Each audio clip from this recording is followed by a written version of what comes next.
Hello, everybody.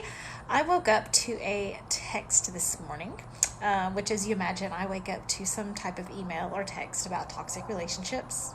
Most days. Oh, that's actually, I woke up to two texts this morning. So I woke up to two texts this morning and then had two amazing coaching calls today. So I wanted to talk to you guys about one of the things that we talked about, which is how do I get my toxic person to change?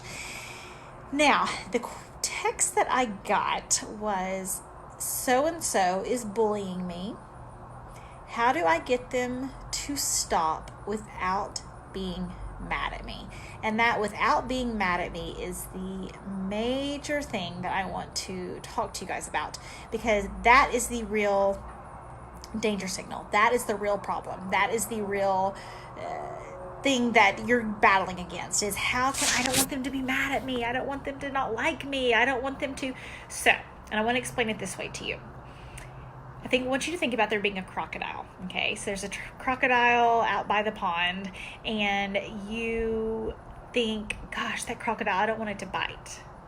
So how can I talk to it in a way that it won't bite? How can I be less sensitive so it won't bite? How can I give it the right food so it doesn't bite? How can I sneak up on it in a way that it doesn't bite? How can I play its favorite music in a way that it doesn't bite? How can I do whatever? How can I change my own behavior so that the crocodile doesn't act like a crocodile? And if you are in this group, you've probably spent hours and weeks and months and years trying to dance, trying to change, trying to perform in a way that the crocodile won't act like a crocodile. Now, I want to point out something. The reason the crocodile acts like the crocodile is not because of your behavior. The reason a crocodile acts like a crocodile is because it's a crocodile. Crocodiles bite because they're crocodiles, not because the person near it did something wrong. Now, I'm not advising you to go stick your hand in a crocodile's mouth just because it's going to act like a crocodile.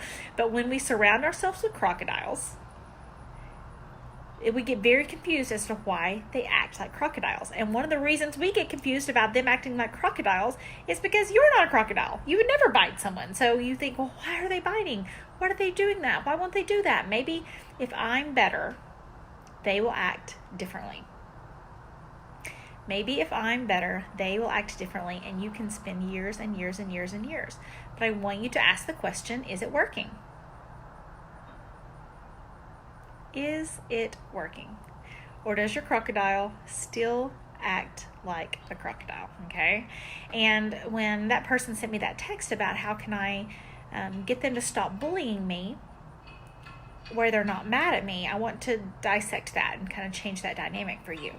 Okay, if someone gets their power, I'm on my front porch if you can hear the construction.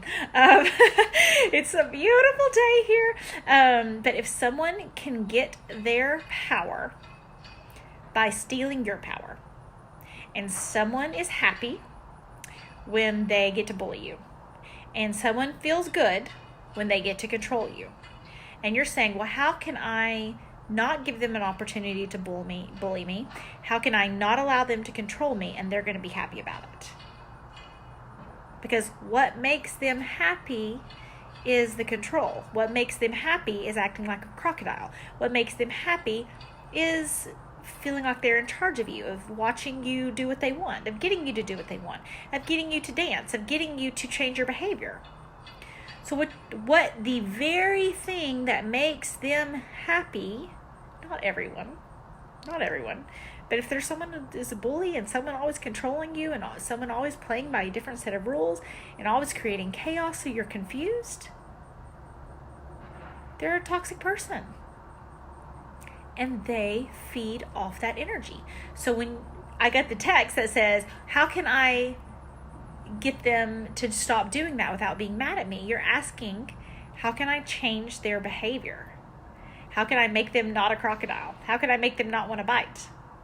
Okay, so it's not the best way of going about it. You want to stay away from crocodiles, right? And you want to set boundaries with crocodiles. But if there's a fear that just kind of let go of that belief that, there's something you can do so that they're not going to be mad at you, and instead solve the problem of what am I going to do when they're mad at me, rather than how can I not make them mad at me? Because I ask you, is it working? Is it working? Is it working? What have you been able to do? What have you been able to change? How have you been able to be a completely different person so all of a sudden they're not mad? Because I don't see it working. I don't see it working for other people. I have not seen it work in my own life. And so change the question to, what am I going to do when they're mad at me? How am I going to handle that? How am I going to hold strong? How am I going to hold my boundaries? How am I going to live within my own integrity when they try to tell me I'm not, or tell me I'm being bad, or tell me I'm not being nice, or any of those sorts of things. So hope that helps. Hope you're having an awesome day, and recognize that if you're around a crocodile and they bite, it's because they're a crocodile. It's not because you did something wrong, or you're not lovable, or you're not good enough, or you're not kind enough, or you're not sweet enough, or you've not had enough therapy, or you said something the wrong way. Crocodiles bite because they bite, not because there's someone around them. Have a great day. May you stop healing and start growing, and talk to you soon.